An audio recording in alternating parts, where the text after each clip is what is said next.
Hi there, I'm David Lee from BASSBOSS, and I've been asked a question about studio setup. And here's the thing, every studio is different. So rather than tell you how to set up a studio, which there's probably as many opinions in the world about that as there are, I don't know, YouTube videos, what I'll tell you is what you need to know about how to set your studio up. What to look out for. Now, most studios that people can afford and build aren't enormous spaces. They're relatively small, compact, sometimes too small. So the things that you got to look for or look out for in a studio is mostly got to do with where are the boundaries, where are the walls and the other things that the sound's going to reflect from. Why does that matter? So if you imagine that when you're listening to two sources in a stereo system, ideally you're going to have a single point on the left, which would be my left, your right, etc., and one on the right.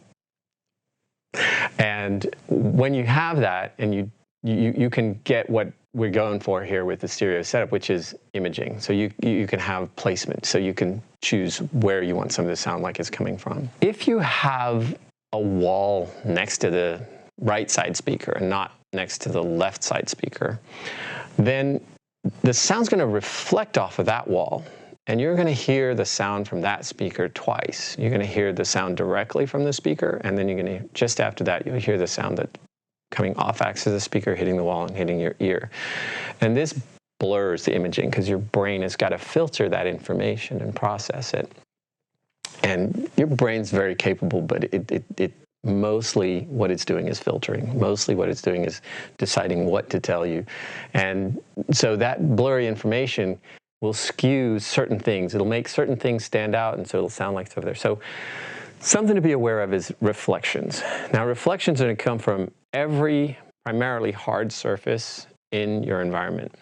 The first one that's closest to your loudspeakers is probably your desk. Not sure that there's an awful lot you can do about that, being that you probably need to have things on the desk, mouse and so on. But bear in mind that you're going to get a reflection off your desk. So ideally, best case scenario is that you don't have them too different from each other. That way, at least the information you get from each side is the same. The next thing is going to most likely be a wall. So if we consider that as our possibility, what we want to do is to minimize the particularly high frequency information that's coming off the wall. This is where you'll want to put some acoustical treatment. Where to put that acoustical treatment is specifically, if you imagine or get a friend to help you, put a mirror on the wall and move the mirror down the wall until you see the speaker in the mirror. And the reflection will be coming primarily from that point. It'll come from everywhere else as well, but that's going to be the point at which you want to have treated with something that is ideally absorbent in the range of the high frequencies, which is pretty much all the acoustical treatments. But there are obviously there's ranges there too in terms of better or worse, but that's your target spot. If you have a wall on the opposite side that's further away, the actual reflection point is going to be in a different place. So where you'll see that speaker in the wall on the other side, which is further away, will be not opposite. It'll be offset. So again, you want to look at it from that point of view, particularly if the walls are close together. You really need to treat them for that. The ceiling is another factor, whatever that is, and if it's flat and smooth, you're going to get reflection off of that. And so anything you can do to treat that is also going to be beneficial. Okay, so if you have a subwoofer in your studio, you have a whole new challenge. Because low frequency wavelengths are really long. Many times they're longer than the width or length or height of your room. And when they are, what happens is a condition called cabin gain or room gain, and that means that the wave is trying to escape the space, or specifically the wave propagates to the boundary of the space, and it can't go any further. So the pressure just begins to increase in the space, and that gives us what's called rising response, which is the sound pressure of the apparent level comes up at the very low frequencies. This is good to a point. If you can use this to achieve a flat frequency response in your room, then you have a good reference point. But it can be too much in some cases, so you don't want to have an overabundance of bass, because then if you're mixing, you may be pulling out or hearing things that seem like they're overemphasized. But in the real world, when that stuff is played out in public and clubs and cars and stuff, well, maybe not cars because they have cabin gain too if the system's in there, but effectively you want it to translate well to a variety of environments. So you don't want your environment to create an unrealistic expectation. The next thing about subs and rooms is that when the wavelength isn't bigger than the room, it's going to have an opportunity to reflect off of a wall here, there, or wherever, ceiling. And when it reflects, it's going to come back to your listening position, and you're going to get either too much or not enough, because it's going to be reflecting in phase, which is going to be positive summation, or it's going to be reflecting out of phase, which means it's going to be causing a cancellation. And it's going to vary by frequency because of the distance from the subwoofer to the wall to you, relative to the distance from the subwoofer to you directly. How do you fix this problem? The questions around things like bass traps exist, and realistically, bass traps in a small space are very, very difficult to implement because they generally tend to be dealing with these very long wavelengths. Realistically, you can try to treat frequencies 100-ish hertz, and they have, you can hear the benefit, but it's challenging to achieve a meaningful result at those low frequencies with any kind of absorbent material or bass traps. Best strategy that I know of is to work on the placement of your speaker, your subwoofer or subwoofers, so that you get the best possible result where you're listening, and make that as consistent and flat as possible. You need to try different locations, bearing in mind that if you keep the level down, there's less opportunity for the subwoofer to bounce off of something else, and you've also got to watch phase between your mids and your lows.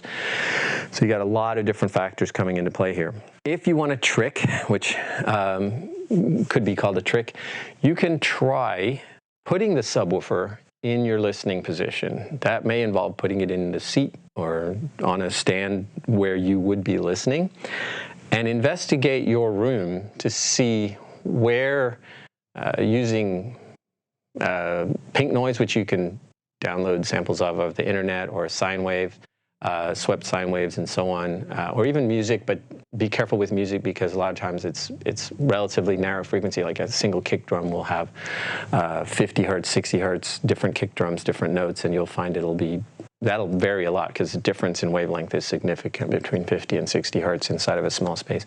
So trying to find out, by putting the subwoofer in your listening position and finding out where you get the best response in the room, where the subwoofer sounds the best, the most even, the most balanced. Usually it's going to be somewhere, what is called a sympathetic location.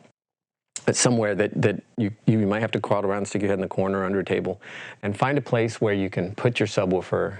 That sympathetic relationship between those two places will give you a good result in your listening position.